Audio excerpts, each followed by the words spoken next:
Hey, Patrick, how you doing, bud? Not too bad at all, buddy. So, there's a bit of fraud going on over in your neck of the woods, is there? Well, Andrew Branca would like to tell you about it, and we'd like to review what he has to say because he has a lot of good things to say. There are some issues with it. There are two sides of problems, 3-4 sides sometimes as well. But we're going to let him cook a little bit and tell us what is going on so we can get to the meat of the problem. Here we go. Okay.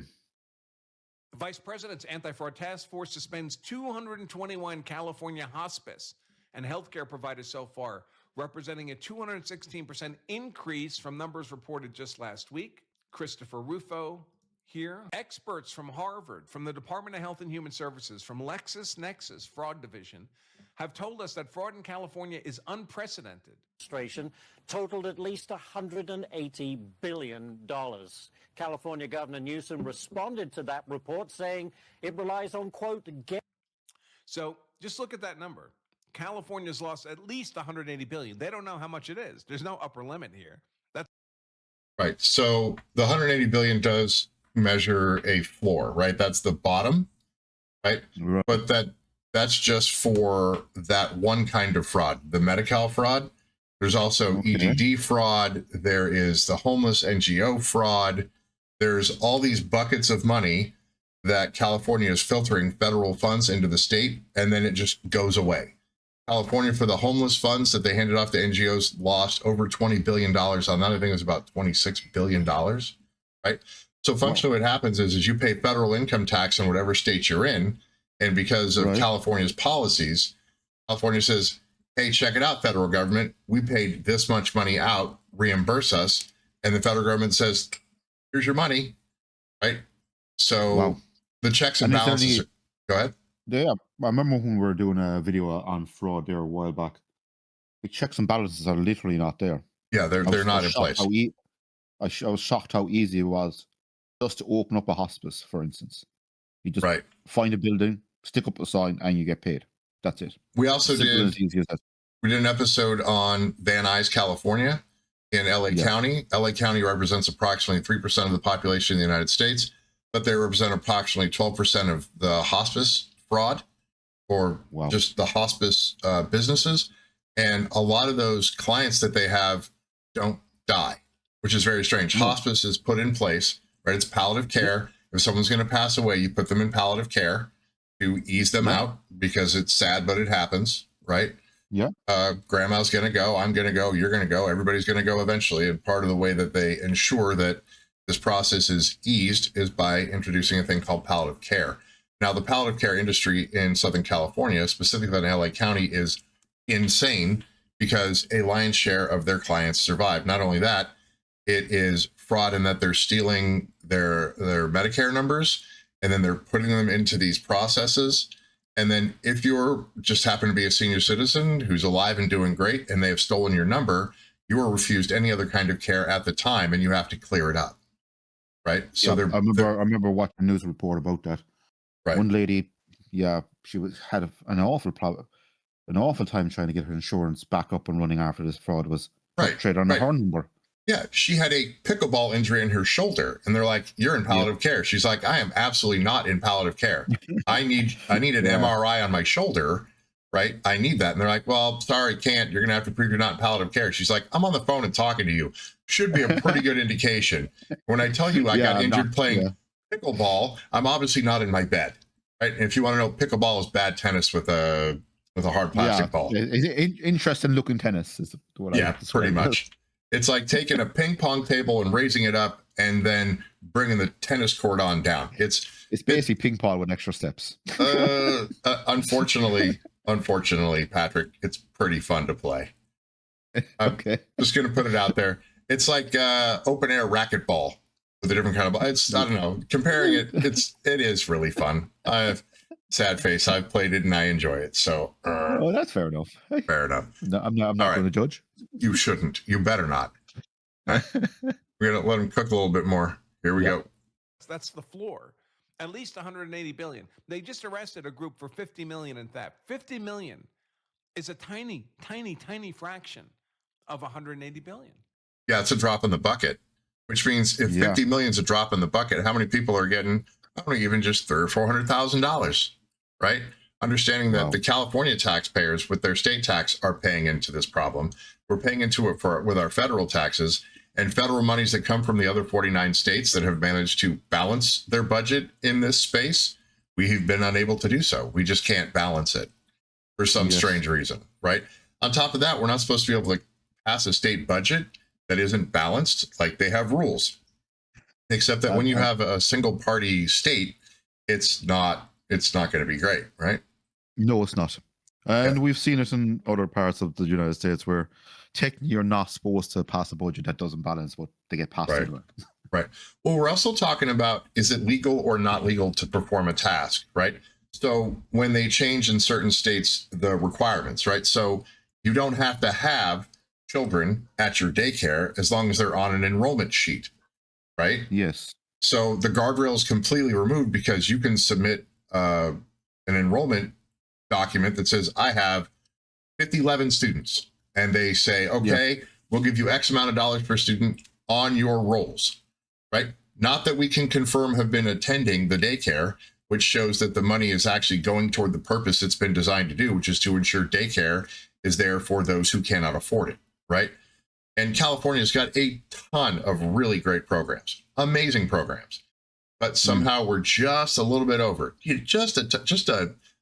just about $3 billion over on our budget. A bit. A little bit over, right. That's an understatement. But if you take that $180 billion number, that's larger than the GDP of tons of places. Yes. Right? Not just the state of California, but many states in the United States and other countries in the world, right? Yes. So, insano. Here we go. $1 billion. California Governor Newsom responded to that report saying it relies on, quote, guesses. Newsom says California has been a leader on combating fraud. Chris Rufo joins us now. So I don't know how you can be a leader on combating fraud in a way. Well, I guess in a way, because you've generated so much of it, you're kind of going to have to fight it, or at least show that you're fighting it, right? Oops, we made some mistakes. We're out there fighting the good fight. Well, then the AG, especially if he wants to become the next president in some time, right? Well, has to be seen to deal with this kind of fraud. For sure, our state AG Bonta should be heavy into prosecuting these crimes, with appropriate fines, restitutions, and jail time. Right? We have 3 other people that are coming in that are running for state AG that are more than likely going to attempt to enact some of these things to ensure that there is jail time. Right? Prison sentences and fines and restitution and the big houses and planes, the private jets and the boats and all the things, the nice watches, like those things are confiscated and put back into the system to help the people it's been designed to help, as opposed to letting these people just walk away. Right? We're also doing a lot of this research on pardons that have happened. Right? So there have been pardons at the executive level, pardoning many of these people. Philip S. Formas, the biggest one, who was at $205 billion worth of fraud, right? And you're looking at, was it 205 million? I think it was 205 million. Right. So if he perpetrates 205 million, the fee or the restitution, they set at 87 million, I believe. It was reduced to about 45, but they ended up recovering only about 5.5 million of it. Right. Before the sentence was commuted. Right. I mean, it's not outside the Article 2 plenary powers of the executive. But the problem is that looks really bad.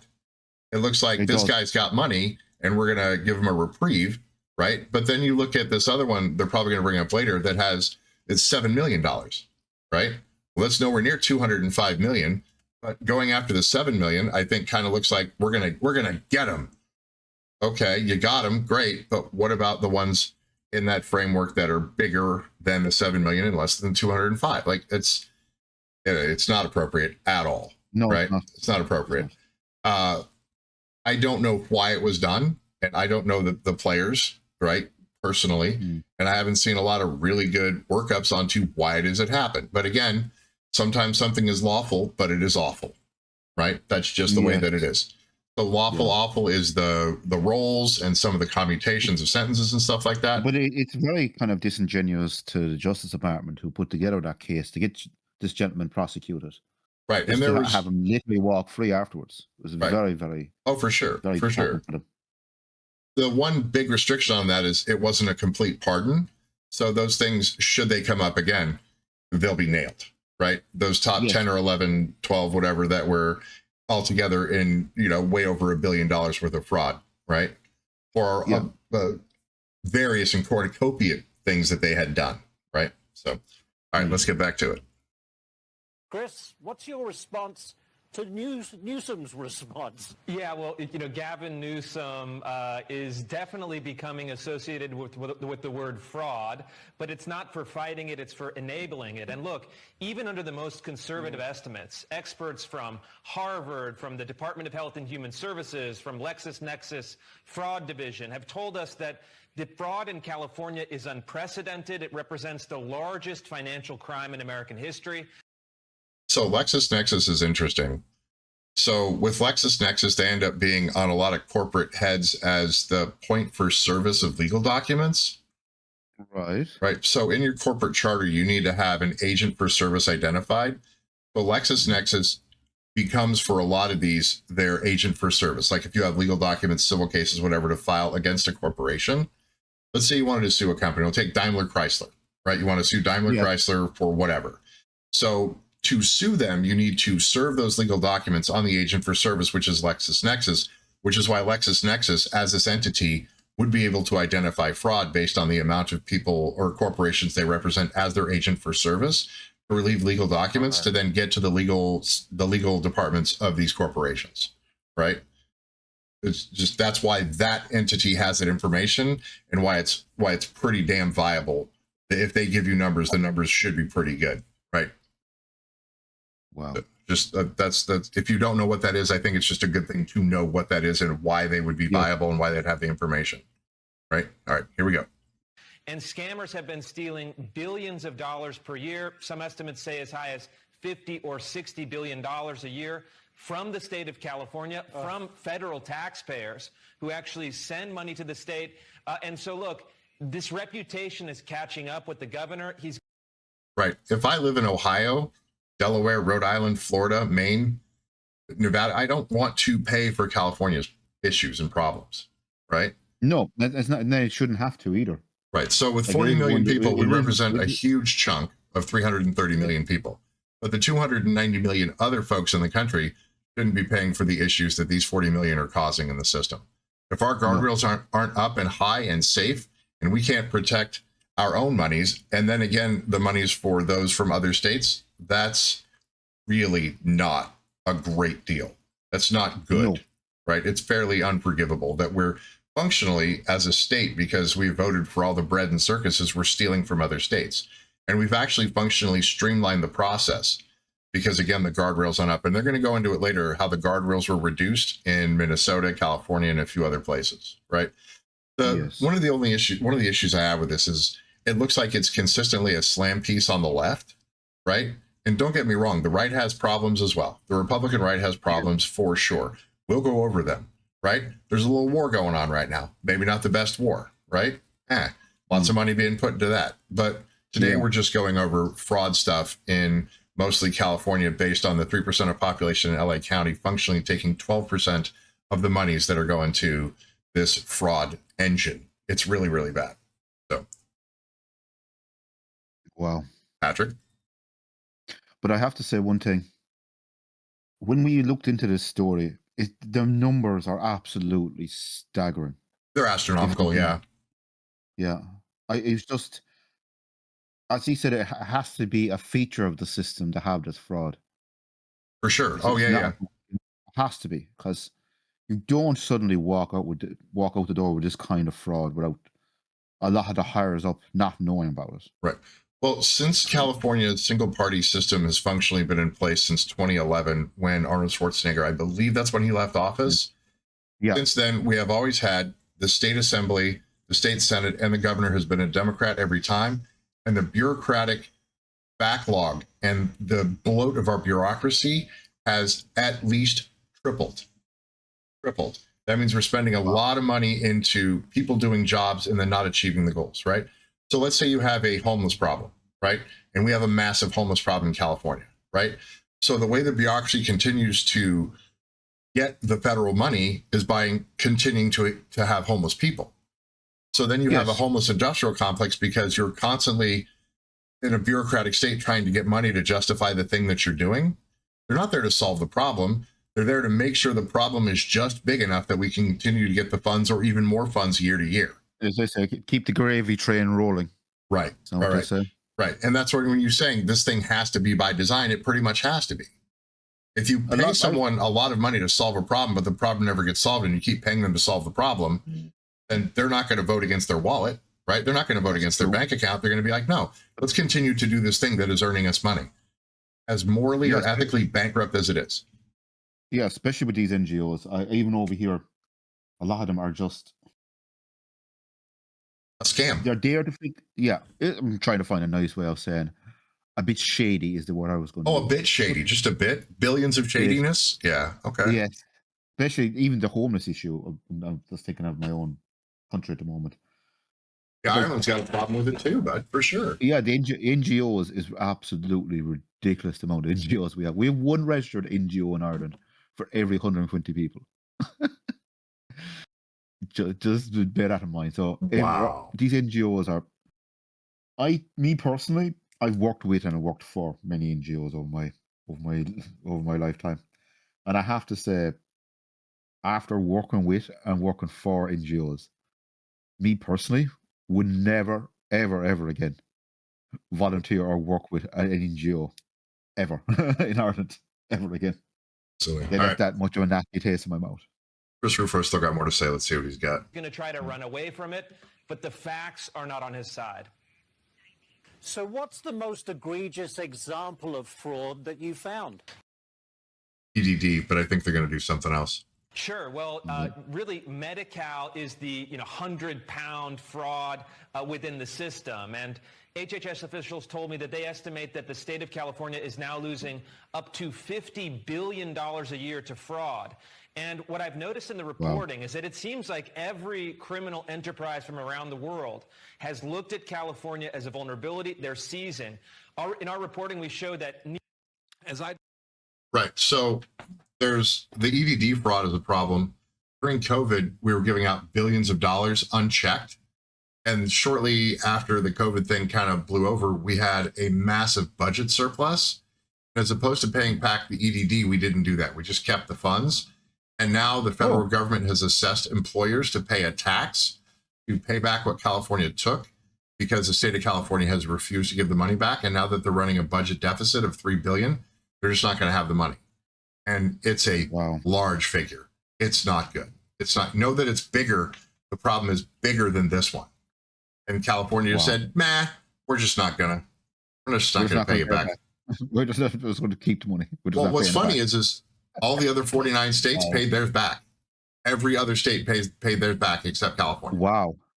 Yeah. And is there any way of force? Well, obviously they're going to eventually force California to pay it back. How is the federal government going to go about that?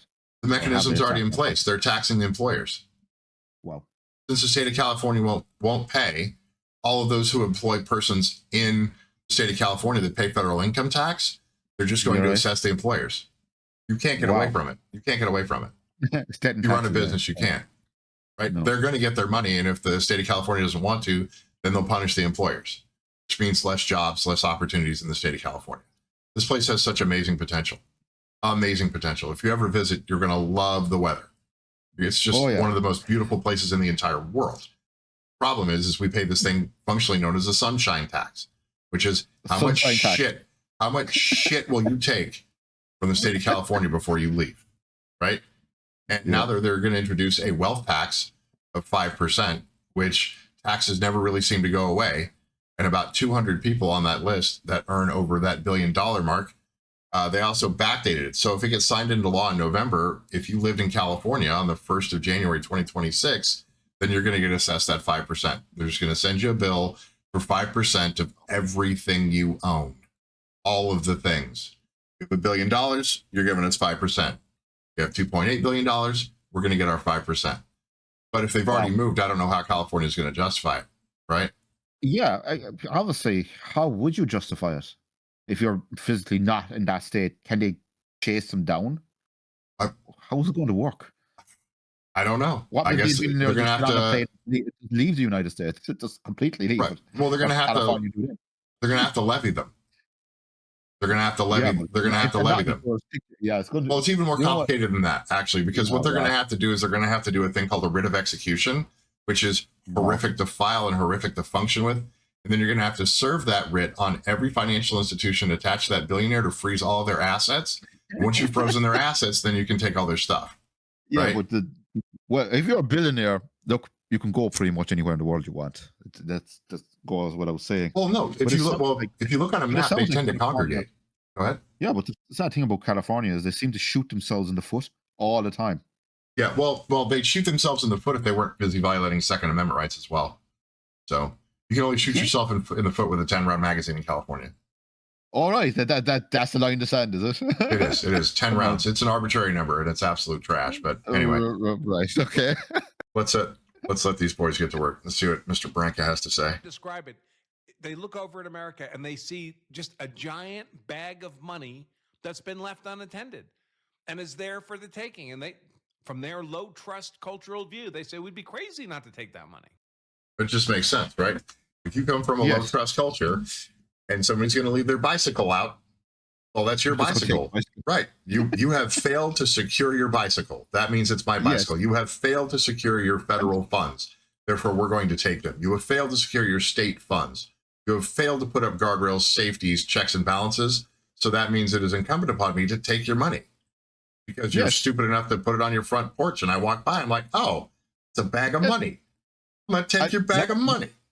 What I can't get over is how easy it is to get access to that money.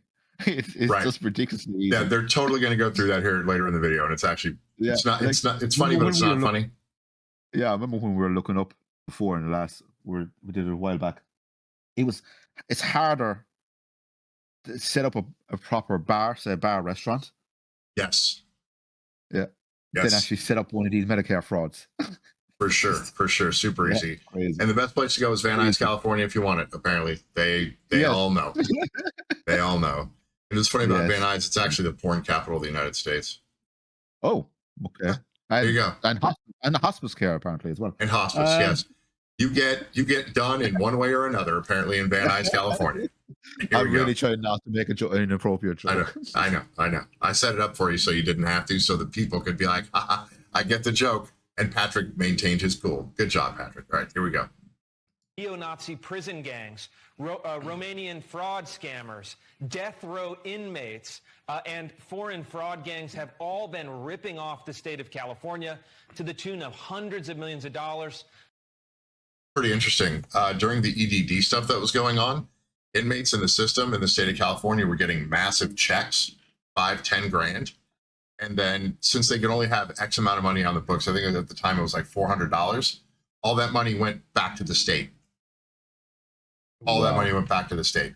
So if an inmate got a check for $5 grand, right? And actually they would literally get physical checks in some instances, and they would go talk to the correctional officers and say, what do I do with a $5,000 check? I don't know. What do you do with a $5,000 check? Right? Yeah. You can't have that. You can't enter into a contract, and a check is a contract. This agency says they want to give you $5 grand. The only place you can put that is on your books. So once that started happening, then the checks, as opposed to going directly and physically to incarcerated persons, went to their books, in quotes, books, right? So you get X amount of dollars on the books to buy canteen, which is stuff, right? Shampoo, snacks, refreshing beverages, soups, whatever you're going to get, right? But then the access, go ahead. You have to pay for all that, do that inside prison? Yes. Over there. Well, you get your basic stuff, but there's a thing called canteen in the state of California. It's actually a company. So the canteen company, inmates call it the store, right? I want my stuff from the store, right? That's where you get your stuff, is from a store.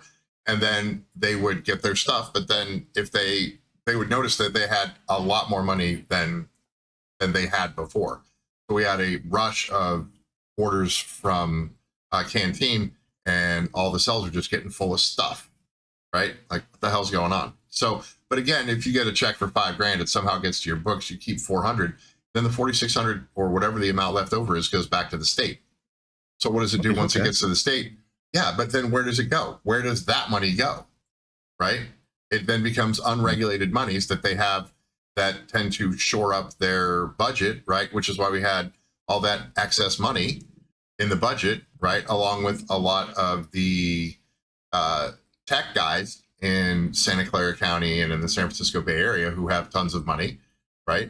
So they made lots of money because everybody was home ordering things online because you couldn't go brick and mortar because you had to wear a mask if you were going to get 6 feet of each other, this whole big thing. So anyway, but yeah, that fraud on the California Department of Corrections and Rehabilitation that was perpetrated was massive, because the people who are incarcerated, it's their business to run criminal enterprise, right? That's what they've decided to do.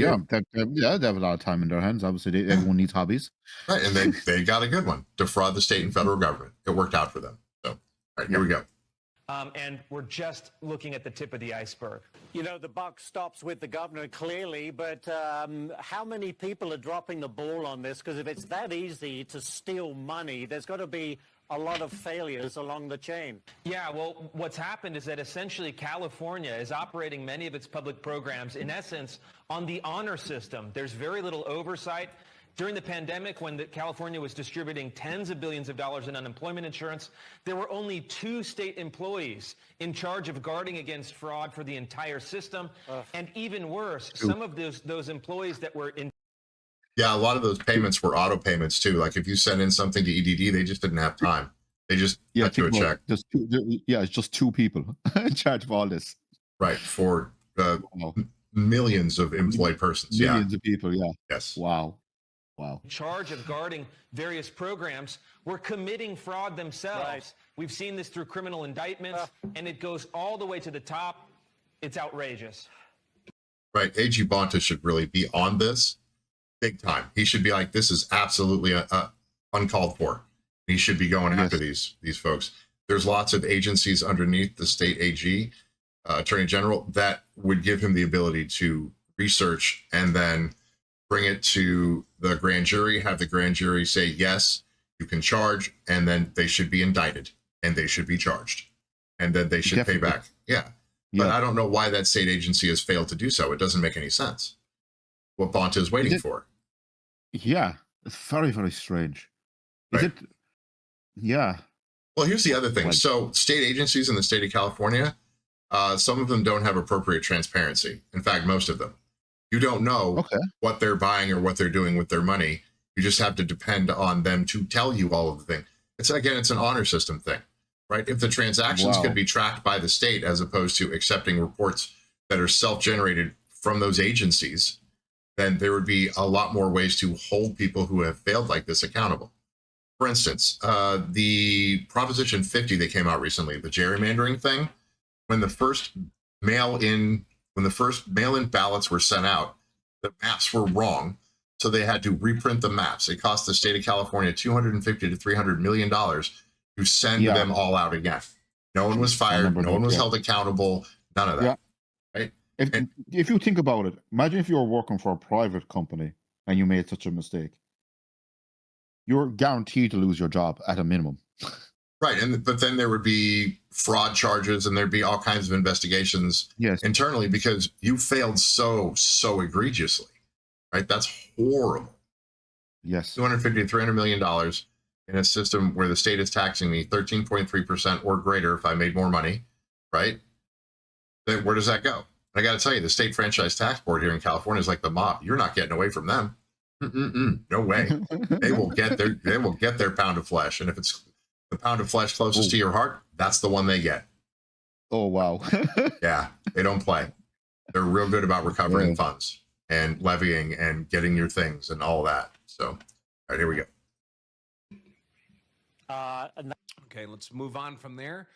Here's a journalist covering yet another arrest. FBI raided the home of a psychologist and nurse in an... You see that reporter there? One of our most recent episodes was on him. He was going around and checking out all of the spots in Van Nuys in LA County where there was fraud. Yes. He was the one that was playing pickleball with a nice lady who had the issue with the palliative care that she didn't require or need that caused issues, right? But then he also followed behind Nick Shirley in some of the places that he went. And I think he did a really, really good job. Sometimes Nick Shirley is a little bit loud, but doesn't have all the information. I think he means well, but I think he misses a little bit. You have to remember, he's only a young man as well. 23. I think when Nick Shirley hones his skills, he will be a force to be reckoned with. But I keep saying that. I keep saying that about that young man. He has in a few years' time, as you say, he gets a bit more experience under his belt. He will be a really good reporter. Right. It's Adam Yamaguchi, and his what is that? Adam Yamaguchi's on there. You guys can look this up for yourselves. Like, he did a real good job reporting. Yeah, I was really impressed with his reporting. It had a good personal feel to it. He had a few people who were involved in those agencies. And one of the biggest problems is if all this fraud is being committed, the people who actually require palliative care don't get it. They just don't, right? Or they sign up for a place that says they'll do it, but it's not an actual hospice, right? So then they don't get the palliative care. And as opposed to being eased out, they suffer horrific amounts of pain before they go. So it's not just a money problem. It's you are causing people to be in physical, emotional, mental distress. Right? Because you're log jamming the system. It's not good. All right. Yeah. So Mr. Branca has to say about Mr. Yamaguchi. Affluent neighborhood. This is California, LA County. They committed $7 million in fraud in hospice fraud scheme. Left their neighborhood in handcuffs. Let's hear. Well, it's 3 minutes long. I'm not going to play the whole thing. But again, 7 million, even less than 50 million. Of course, you have to arrest them and prosecute them. But if California alone's losing 180 billion, how many people are stealing 7 million at a time? And we have to prosecute all those people? That would be thousands and thousands of people. What do we even do? How does that even work? Here's another one. California fraud cracked. That would be probably a court that's set up by AG Bonta in the state, like a superior court division that deals with just that. He would literally have to set up a whole new division. Problem with that is that's going to cost taxpayers more money. You set up magistrate judges and all that. Then, since a lot of this fraud is in the federal government, the monies that they get back mostly would have to go back to the federal government. Exactly. There's no, as I said, there's no quick fix for this problem. I don't think, personally. Yeah, and California is super slick too. Go ahead. Yeah, both they have to do something. They have to stop the bleeding. Otherwise, their budget is just being wasted. Absolutely wasted. Well, here's another thing. So it used to be that each county would get the child support payments would be paid to the county, and then the county would disperse the funds. When the state of California saw that there was a lot of money going through the counties, they made all of that a state function, and as a bulk, all the money that would go in. So when you pay your first payment to child support to go to the other parent who has the child, there's like a 45-day delay before the first payment comes in, right? Which means that they are consistently holding on to 30 days of your money that they are in a large portion getting massive amounts of interest on that isn't going to the mother of the child or the father of the child who's raising the child. So the state of California is getting a great, giant windfall of interest on all the child support that's paid in the state of California, right? So it's a feature, not a bug. Like this is not an accident. This is happening because they do this in other places in other ways, right?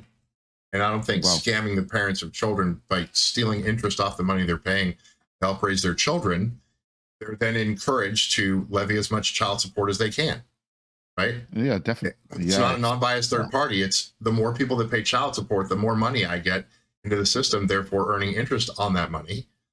And then they third party out the payment processes to functionally corrupt agencies as well. Like, it's horrible. Yeah. Again, features, not bugs. Waste sees another arrest from another hospice where they were giving quote unquote patients $600 kickbacks for being on their face. Here's another arrest down. Same thing, right?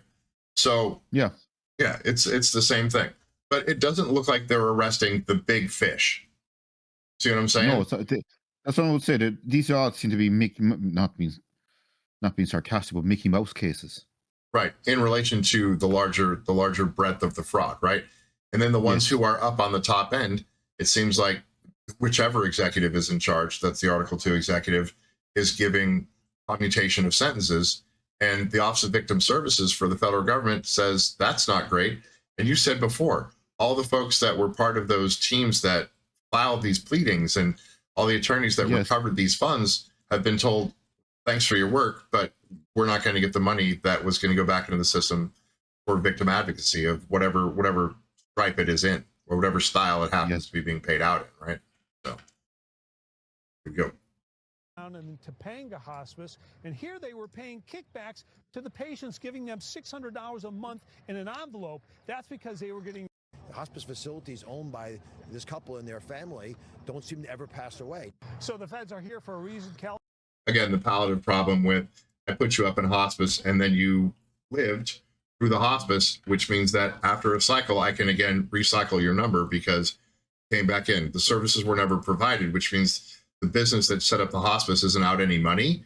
They're just getting money for free. Again, the bags of money are out there. They're just picking them up, right? Yeah, and there's no follow-up. Seems to be a pretty easy scam to set up. So the federal government is cracking down on fraud. J.D. Vance was set up as the lead for the attempt to recover some of this fraudulently recovered monies from these entities, right? Here we go.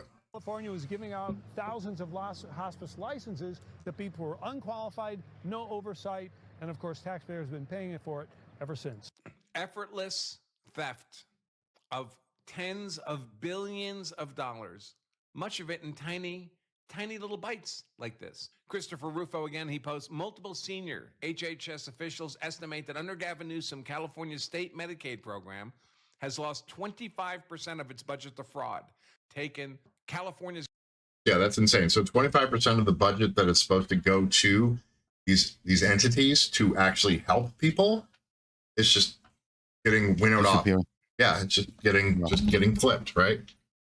And you could imagine the amount of good you could do with that type of money. Right. So that's $50 billion a year to scammers, right? That's horrible. And that is unbelievable. As I said, it has to be a feature more than a bug. In order for that, for sure it does. We're all used to leakage in every system. There's no such thing as a perfect system. So here's the fraud. This kind of leakage is unbelievable. Here's the list of the fraud. Okay. Medicaid, $250 billion. Climate change, $54 billion. Homeless crisis, $37 billion. Train project, $18 billion. Daycare, $10 billion. That's a lot. Again, it still doesn't equal up to the EDD issue that we had, which was horrible. Yeah, again, we owed the money. We didn't. Yeah, it's still an awful lot of money.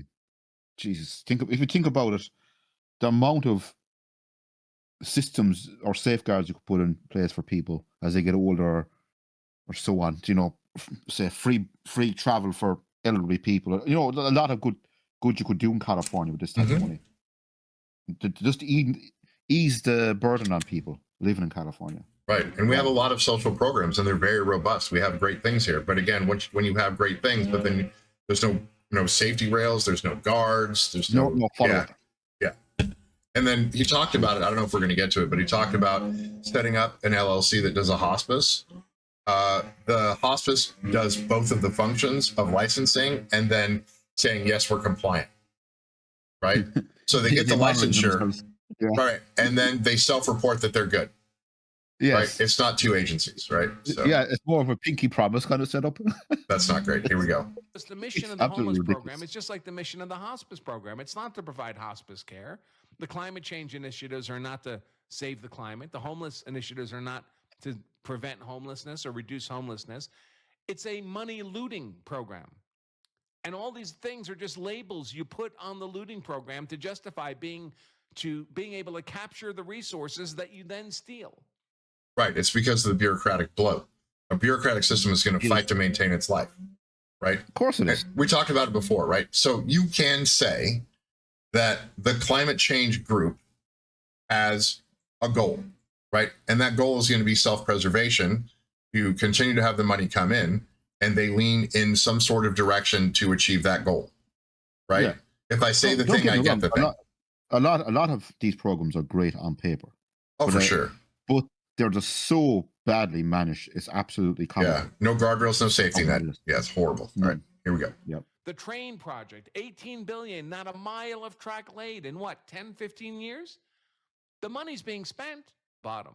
He's gonna show you right here. At the best managed, the best managed unemployment insurance trust funds in the country have bars at the top here of those lengths.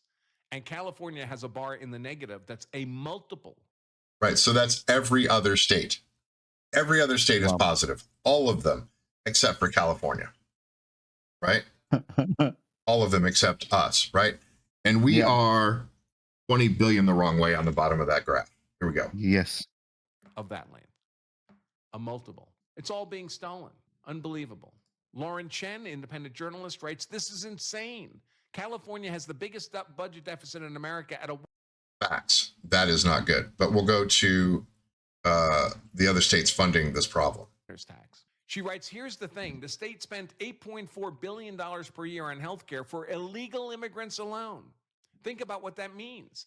Even with all these entitlements and fraud they have, California could actually have a huge budget surplus. It comes from being a sanctuary state and our policies.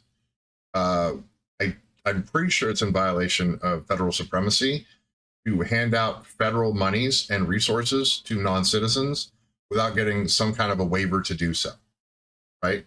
And California just says, hey, federal government, get out of our sandbox. Well, federal tax monies are going to your state from taxpayers who don't live within your state, right? In any other kind of situation where this went on, it would be considered a RICO violation, right? No, but other states on the border, the southern border especially, also do give medical help to those arriving in the United States. Well, I understand that, but the problem is it's not just unique to California when it comes to that. And I understand that. And while I understand that, this is a problem here as it is in New Mexico, Arizona, and Texas on the southern border, for sure, right?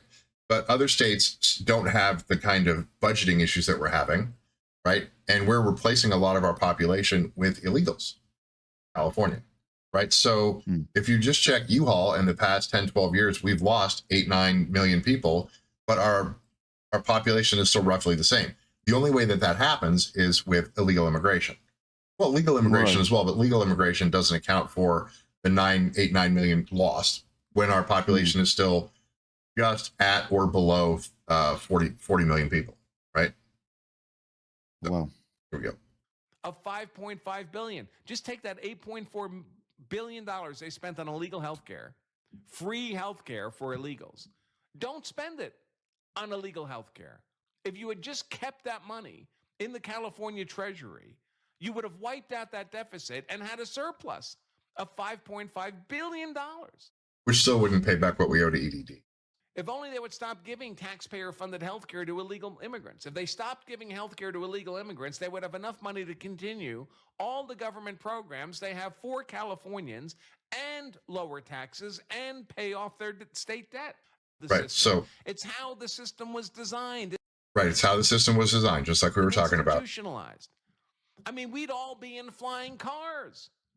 Imagine how glorious life would be if all these hundreds of billions of dollars of resources weren't being stolen from us. California was once so great. It was great. I was there in the 80s, and then the 90s it started going downhill. It was once so great, it could very easily be that way again. The state has so much potential and talent, but sadly its leaders and most of its voters seem intent on destroying it because you put the wolf in charge of the flock. You put the bank robber in charge of the vault. That's exactly what that looks like, right? Yeah. It looks like all the safeguards were removed, like all the safeties were taken off. They're like, it's wide open, just come and get it. Yeah. What did we think was going to happen? You put progressive fascists in charge of resources. They do what leftists always do. They exhaust the resources. The fraud in California is larger than the entire GDP of about 130 countries. And here they have California. There's 189 countries in the world roughly right now, to put that in perspective. And this one state is their losses, their fraud is bigger than the GDP of 130 countries in the world. Their fraud is double what our national budget is every year. Yeah. Just to bear that in mind. Yeah. My own country. Yep. Wow. Go Ireland. When you're fraud on the left, the GDP of Qatar, a wealthy nation, is less. The GDP of Ukraine is less than the fraud. Ukraine is like the largest country in Europe. It is a huge resource area. There's a little bit of a war going on right now, but Yeah, that's a pretty productive place with its oil and other natural resources, right? And our Yes, fraud and- is still greater than their budget. Yes, just bear that in in mind. California. It's And crazy. now, this is funny. 60 Minutes, I guess, this Sunday is going to run a news story. We already talked about the train, so we can push past the train. And then we'll talk about the next one's budget deficits. Here we go. Today. And my buddy Bill Shipley, who lives in California, lawyer who lives in California, writes, Gavin Newsom is going to claim this is a Barry Weiss hit piece on him. But all the reports about waste and fraud in California are 100% true, including this one. They're more than 100% true. All right. I think that's good enough for this episode. I think we've made our point. Yeah. Right? The most shocking one was the train, because I remember we covered that Right. before. And I'm going to... The fact that the Japanese high-speed network cost less than this. Just bear that in mind. Mm-hmm. So we're going to address this just a little bit. So the COVID fraud in California, most of that was the EDD fraud. Makes Minnesota's look like a rounding error. It's true. Yeah. It's true. So that's $30 billion in fraudulent unemployment compensation claims were made on COVID relief funding, including a huge amounts paid in the unemployed state prison inmates. Yeah. Yes. That was crazy. So the state of California has running over 130% of what they're supposed to be running as far as incarcerated persons in the state of California. Pretty bad. Yeah. Bad. Very, absolutely. The amount of fraud is crazy. I will issue a correction here. I think that I misspoke when I said that the EDD fraud was bigger than the Medicare fraud. It might actually be smaller, but I think it was at a COVID era time that was just horrible. So it looks like it was 30 billion. So, but we'll look that up. If I am way out of line, we'll go ahead and issue a correction on that. So anyway, anything for the good of the people, Patrick? It's just the numbers are just staggering, aren't they? For sure. When you look at these. For sure. Wow. As I said, the amount of good that could be done with this money in California, it's just unbelievable. Absolutely crazy. Pretty much. So, all right. For Patrick McCallum, I am Alex Johansson. Like the ring the bell, subscribe, and help us beat the algorithm. We're the A&P Gents, and we are